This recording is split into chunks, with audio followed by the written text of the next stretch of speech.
Have you ever ignored a feeling that turned out to be right?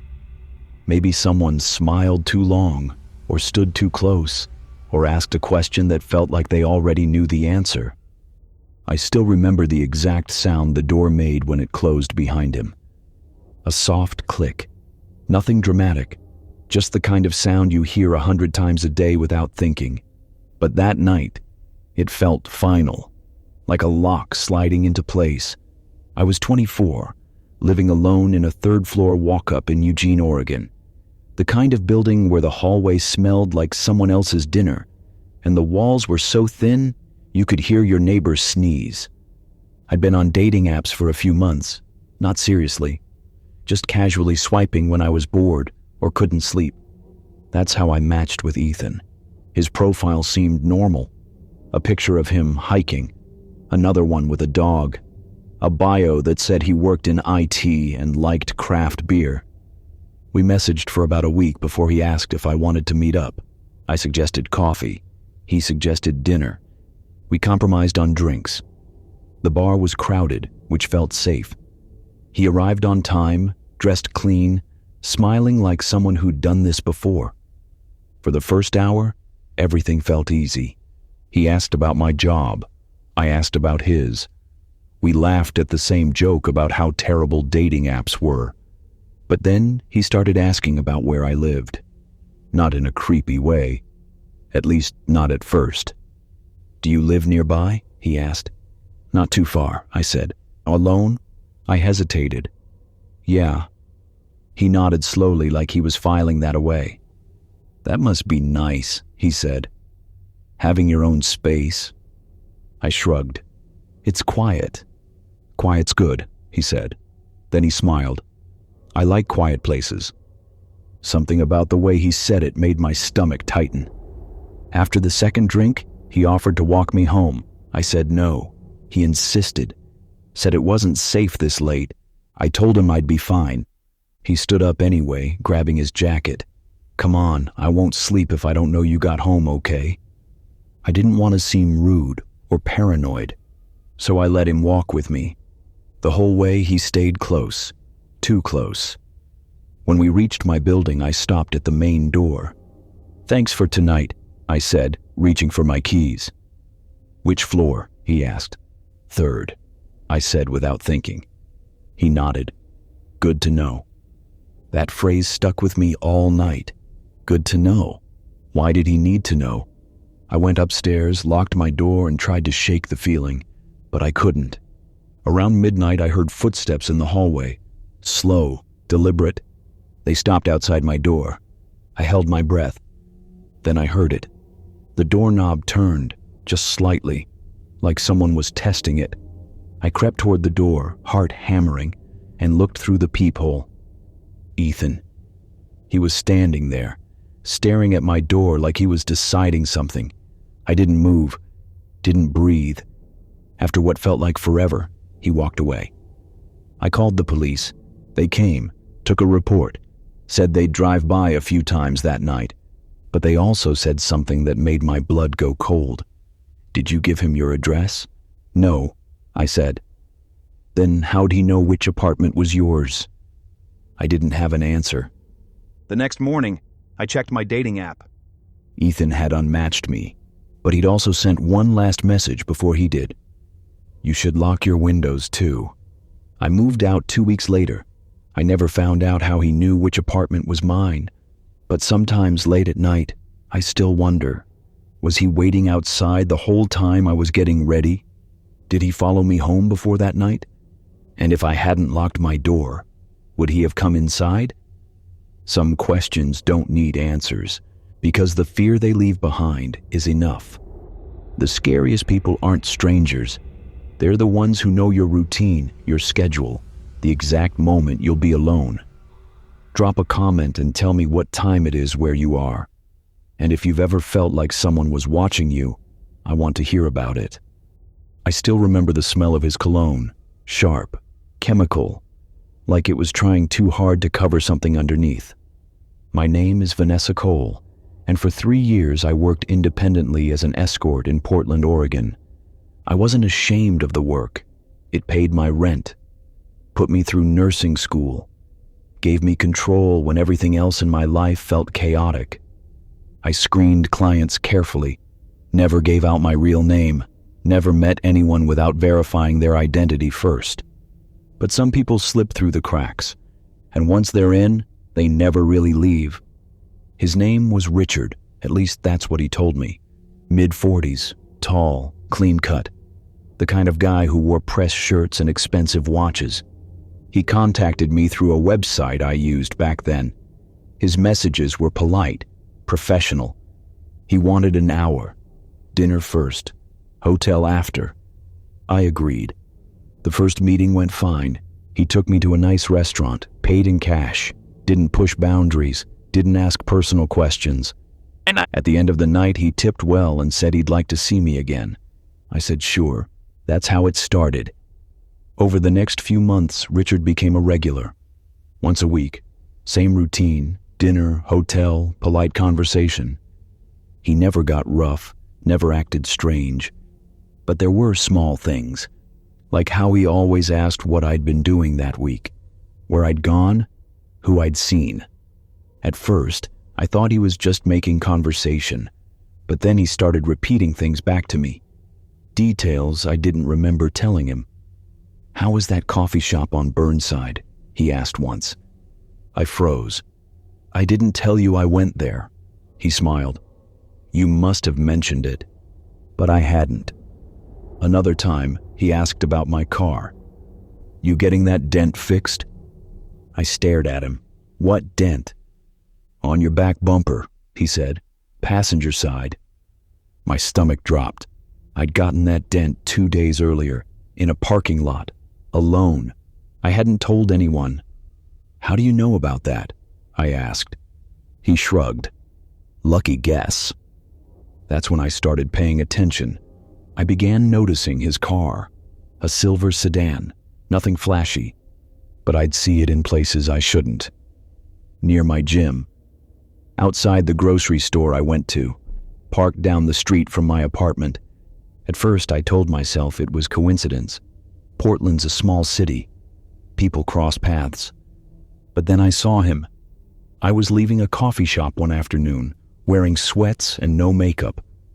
I glanced across the street and there he was, sitting in his car, watching. When our eyes met, he smiled. Then he drove away. That night I blocked his number. I thought that would be the end of it. It wasn't. A week later, I got a text from an unknown number. "You didn't say goodbye." I didn't respond.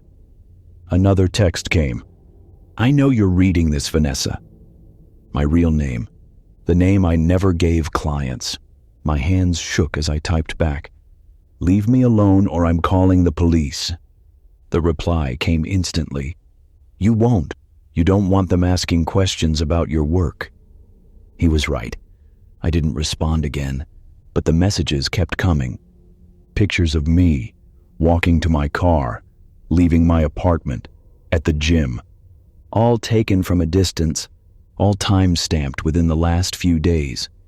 I went to the police anyway. They took a report, said they'd look into it, but without a direct threat, there wasn't much they could do. "Just keep documenting everything," the officer said. I moved 2 weeks later. Didn't tell anyone where. Deleted my old profiles, changed my number. For a while, I felt safe. Then one night, I came home from a late shift at the hospital. It was past midnight. The parking lot was empty. I walked toward my apartment, keys in hand. That's when I saw it. A single red rose, lying on my doorstep. No note, no explanation. Just a rose. My blood went cold. I looked around. The hallway was empty, silent. I grabbed the rose and threw it in the trash. The next night, there were 2 roses. The night after, 3. I called the police again. They came, took pictures, told me to install cameras. I did. And that's when I saw him. 2:17 a.m. Richard walked up to my door, calm as anything, and placed another rose on the mat. He didn't knock, didn't look at the camera. He just stood there for a moment, smiling. Then he left. The police arrested him the next day. Turns out Richard wasn't his real name, and I wasn't his first victim. There were others. 3 women before me, all escorts, all in different cities. He'd follow them, learn their routines, their real names. Then he'd disappear and move on to the next city. They never found out how he got my address, or my real name, or how long he'd been watching me before we ever met. The restraining order kept him away. But sometimes, late at night, I still look over my shoulder. Because I know the truth now. Some people don't need an invitation. They just need a crack in the door. And once they're inside your life, they never really leave. Have you ever been on a date where everything felt perfect until it suddenly wasn't? Let me know in the comments where you're listening from tonight. And if you've ever ignored a gut feeling, I'd love to hear what happened. I still remember how his voice sounded over the phone. Soft, educated, the kind of voice that makes you think someone reads books and drinks herbal tea. My name is Maya Jensen, and 3 years ago I was 26 years old, working 2 jobs and trying to figure out what I wanted from life. One of those jobs was dancing at a gentleman's club in Austin, Texas. The other was freelance modeling for art students and photographers. It wasn't glamorous, but it paid. And most of the time, the people I worked with were respectful. Most of the time. Cameron contacted me through a local artist forum. He said he was a photography student at the university, working on a senior project about vulnerability and identity. He wanted to hire me for a private shoot. Clothed, artistic, nothing explicit. He offered $200 for 3 hours. I said yes.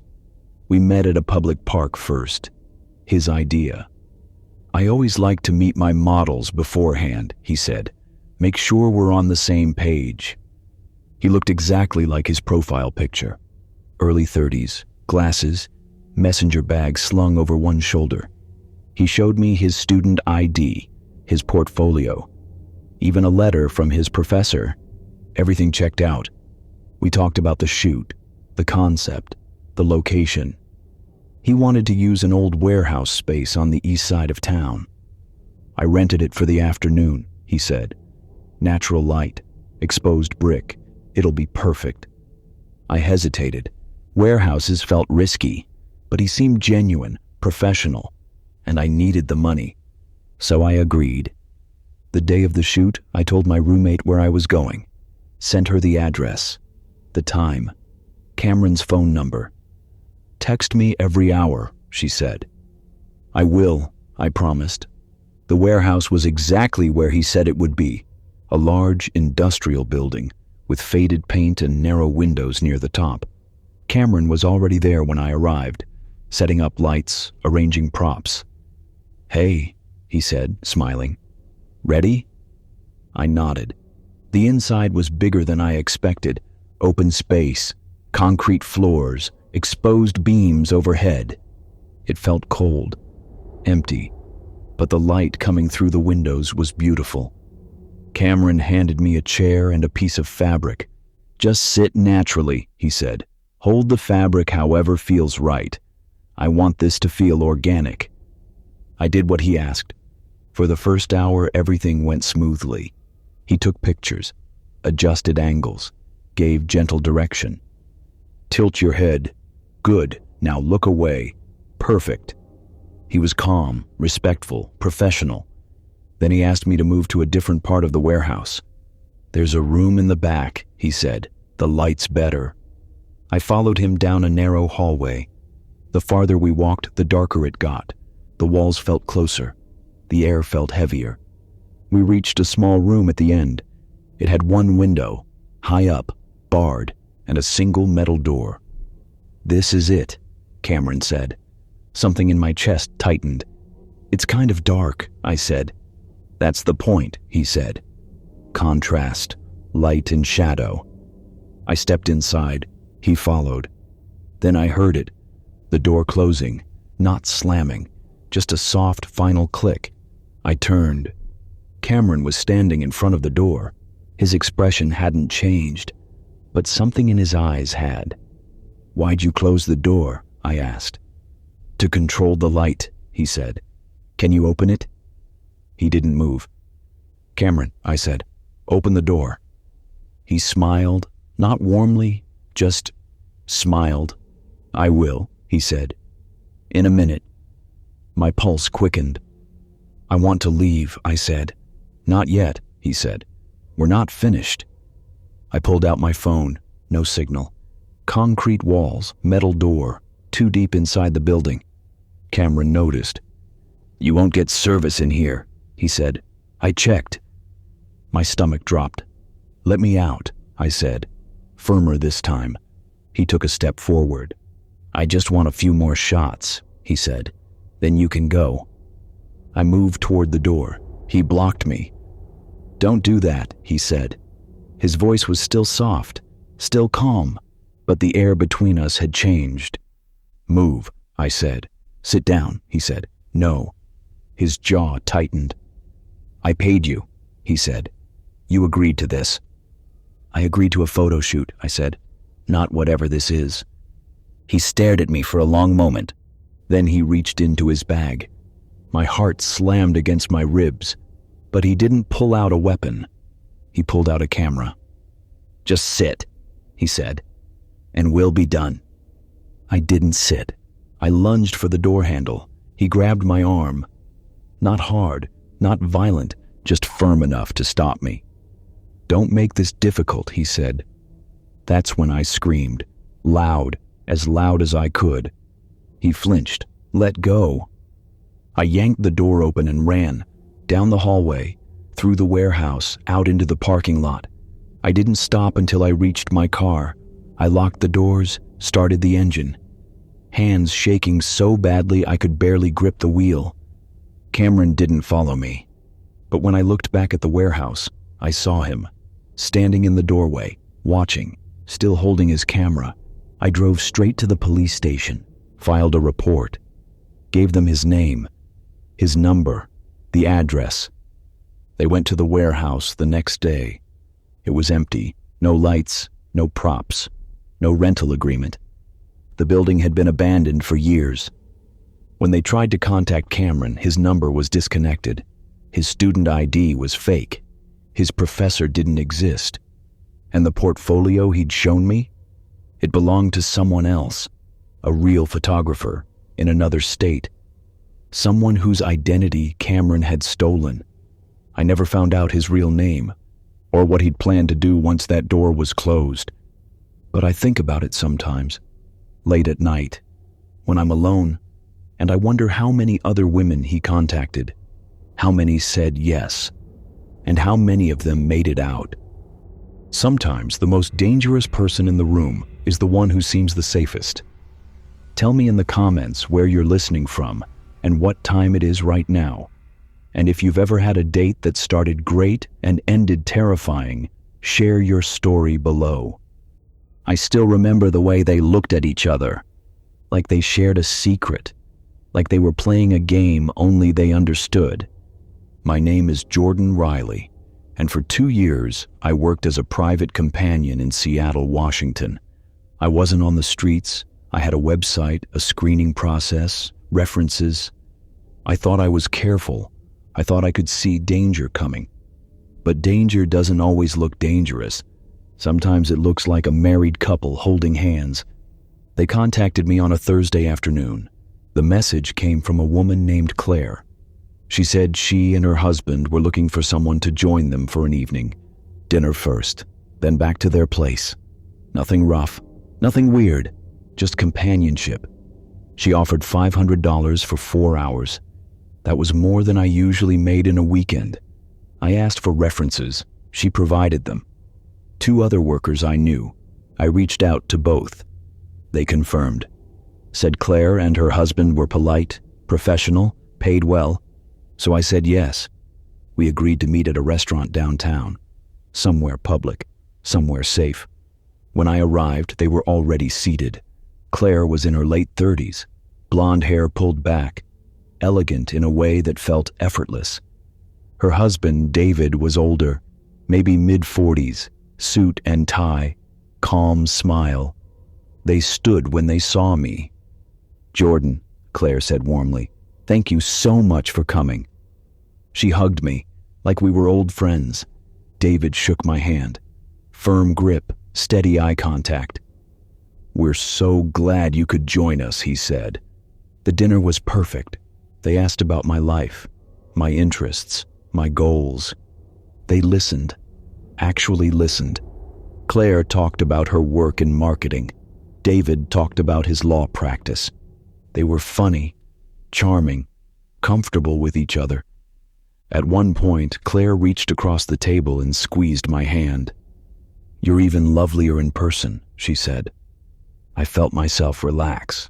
This was easy. Safe. After dinner, David paid the bill, left a generous tip. "Ready?" Claire asked. I nodded. We drove to their house in David's car, a sleek black sedan that smelled like leather and expensive cologne. The house was in a quiet neighborhood, big, modern, set back from the street. Inside, everything was pristine.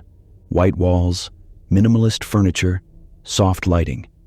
Claire poured us wine, red, expensive. "Make yourself comfortable," she said. We sat in the living room, talked some more. David put on music, something jazzy and low. Everything felt normal.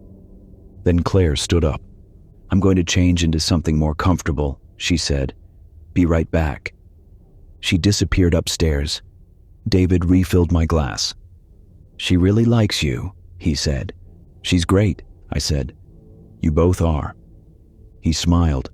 "We don't do this often, but when we do, we're very selective." "I appreciate that," I said. He leaned back, studied me. "You're not nervous, are you?" "No," I lied. "Good," he said, "because there's nothing to be nervous about." But something in his tone made my stomach tighten. Claire came back wearing a silk robe, hair down now, barefoot. She sat beside me on the couch. Close. "Comfortable?" she asked. "Yeah," I said. She smiled, then looked at David. He nodded. That's when I noticed the camera. Small, mounted in the corner, red light blinking. "Is that recording?" I asked. "Just for us," Claire said quickly. "We don't share anything, I promise." I didn't agree to being filmed, I said. "It's fine," David said. His voice was firmer now. "No one will see it." I stood up. "I need to go." Claire grabbed my wrist, not hard, but firm. "Stay," she said. "Please. We paid you." "You can keep the money," I said. "I just want to leave." David stood too, blocking the path to the front door. "We had an agreement," he said. "Not for this," I said. Claire's expression changed. The warmth was gone. "We've been very generous," she said. "Don't be difficult." My heart started pounding. "Move," I said to David. He didn't. "Sit down," he said. "Let's talk about this." "No," I said. I pulled my phone out. David moved fast, grabbed it from my hand. "Hey," I shouted. "Relax," he said. "We're not going to hurt you. We just want what we paid for." Claire stood, stepped closer. "You're making this harder than it needs to be," she said. I looked around. There were no windows near the front. The back door was too far. I was trapped. "Let me leave," I said. My voice cracked. "Please." David sighed. "This is disappointing." He handed my phone to Claire. She looked at it, then at me. "You texted your roommate our address," she said. "Yeah," I said. "She knows where I am." Claire smiled. "Good, so does everyone else." She turned the phone toward me. My stomach dropped. She'd opened my messages, deleted the address, sent a new message. "Staying longer than I thought. Don't wait up." "No," I whispered. "Now," David said. "Let's start over." That's when I screamed, loud as I could. David lunged forward, covered my mouth. I bit down, hard. He yelled, "Let go." I ran. Not toward the front door, toward the kitchen. I grabbed a knife from the block on the counter. "Don't come near me," I said. My hands were shaking. David and Claire froze. "Put that down," David said. "Open the door," I said. "You're being irrational," Claire said. "Open the door or I start breaking things," I said. David looked at Claire. She nodded. He walked slowly to the front door, unlocked it. I didn't lower the knife until I was outside. Then I ran. Down the driveway, into the street, toward the main road. A car stopped. An older couple. "Are you okay?" the woman asked. "Call the police," I said. They did. When the officers arrived, they went to the house. David and Claire denied everything. Said I'd gotten drunk, acted erratically, left on my own. The camera footage? Gone. Erased. My phone. They claimed I'd sent that message myself. There was no evidence, no proof. The case went nowhere. But 2 months later, another worker reached out to me. She'd been contacted by Claire. Same setup, same offer. I told her everything. She blocked them. And I wonder how many others didn't. Trust is a fragile thing. Once it's broken, you never give it away the same way again. Drop a comment and let me know where you're listening from and what time it is. And if you've ever had to trust your instincts to survive, I want to hear your story. I still remember the exact temperature of that hotel room. Cold. Like the air conditioning had been running for hours before I arrived. My name is Natalie Brooks, and 5 years ago, I was 28 years old, working as an independent escort in Denver, Colorado. I'd been doing it for 3 years by then. Long enough to have rules, long enough to know when to say no, but money has a way of making you bend those rules. And that night, I bent them too far. His name was Michael. At least that's what he told me. He contacted me through a website I used back then. His message was brief, but polite. "Available tonight. Hotel near the airport, 2 hours. We'll pay double your rate." Double meant $600. For 2 hours. I should have asked why he was willing to pay that much. But I didn't. I just said yes. He gave me the hotel name, the room number, said he'd leave the door unlocked. "Just come in," he wrote. "I'll be in the shower. Make yourself comfortable." That should have been the first red flag, but I told myself it wasn't unusual. Some clients were shy. Some liked the illusion of spontaneity. I texted my friend Bree, gave her the address, the room number, set a timer on my phone. "If I don't text you in 2 hours," I told her, "call the police." She sent back a thumbs up. The hotel was standard. Nothing fancy. 3 stories, exterior hallways, the kind of place business travelers used when they didn't want to spend too much. I parked near the stairs, always near an exit. Room 214 was on the 2nd floor, end of the hall. I stood outside for a moment, listening. I could hear water running, the shower.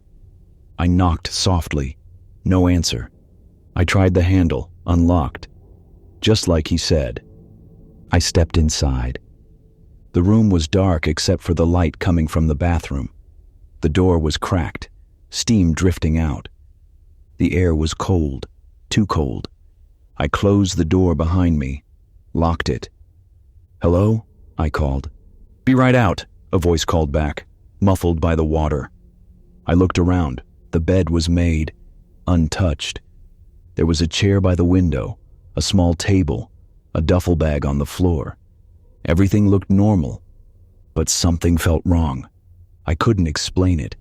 Just a tightness in my chest, a whisper in the back of my mind, "Leave." I ignored it. I sat on the edge of the bed, checked my phone. 9:47 p.m. The shower kept running. 5 minutes passed, then 10. "You okay in there?" I called. No answer. The water kept running. I stood up, walked toward the bathroom. "Michael?" Still nothing. I pushed the door open. The shower was running. Steam filled the room. But the shower curtain was open. No one was inside. My heart stopped. I spun around. The room was still empty. "Okay," I whispered. "Time to go." I grabbed my bag and headed for the door. That's when I heard it. A voice, low, calm, coming from behind me. "Leaving so soon?" I turned. Michael was standing in the corner, by the closet. He'd been there the whole time, watching. He was tall, thin, wearing a dark jacket and jeans. His face was neutral, not angry, not smiling, just empty. "You scared me," I said, forcing a laugh. "I didn't see you." "I know," he said. He didn't move. "So," I said, "should we get started?" "Not yet," he said. "Okay," I said slowly. "What do you want to do first?" "I want you to sit down," he said. "I'd rather stand," I said. His expression didn't change, but something in his eyes did. "Sit," he said. My pulse quickened. "I don't think this is going to work out," I said. "I'm going to go." I reached for the door handle. It didn't turn. I tried again. Harder. It was locked from the outside. "That's not possible," I said. "I locked it," Michael said, "before you came in." My stomach dropped. "How?" I asked. He reached into his pocket, pulled out a small tool, something metal. "Hotel locks are easy," he said, "if you know what you're doing." I backed away from the door. "What do you want?" I asked. "I want you to sit down," he said again. "No," I said. He took a step forward. I grabbed the lamp from the table, ripped the cord from the wall. "Stay back," I said. He stopped. "You're going to hurt yourself," he said. "Open the door," I said. "Not yet," he said. "Open it, or I start screaming," I said. He tilted his head, considering. "Go ahead," he said. "No one will hear you." He was right. Exterior hallways, rooms spaced far apart, late at night. No one would hear. "What do you want?" I asked again. "I want to know how long you'll fight," he said. My blood turned cold. "I'm not fighting you," I said. "I'm leaving." I moved toward the window. He moved faster, blocked my path. "Sit down," he said. Louder now. I swung the lamp. He dodged, grabbed my wrist. I screamed. He covered my mouth. I bit down, hard. He yelled, "Let go." I ran to the bathroom, slammed the door, locked it. He pounded on the door. "Open it," he said. I looked around. No window, no way out. Just a small bathroom with tile walls and a mirror. I pulled out my phone. No signal. The pounding stopped. For a moment, everything was silent. Then I heard a scraping sound. Metal on metal. He was picking the lock. I grabbed the shower curtain rod, ripped it down. The door opened. Michael stepped inside. I swung the rod. It hit him in the shoulder. He stumbled back. I ran, out of the bathroom toward the main door. I grabbed the chair, smashed it against the door handle, once, twice. The lock cracked. I yanked the door open and ran, down the hallway, down the stairs, into the parking lot. I didn't stop until I reached my car. I locked the doors, started the engine, called 911. The police arrived within minutes. They went to room 214. Michael was gone. The duffel bag was gone. But they found something. Scratches on the inside of the door, like someone had tried to claw their way out, and a small camera, hidden in the smoke detector, recording everything. They never found Michael. They never found out his real name. But they did find other recordings. On the dark web, sold to people who paid to watch. Women in hotel rooms, trapped, terrified. I was one of the lucky ones. I got out. But sometimes late at night, I still think about that cold room, and I wonder how many others didn't.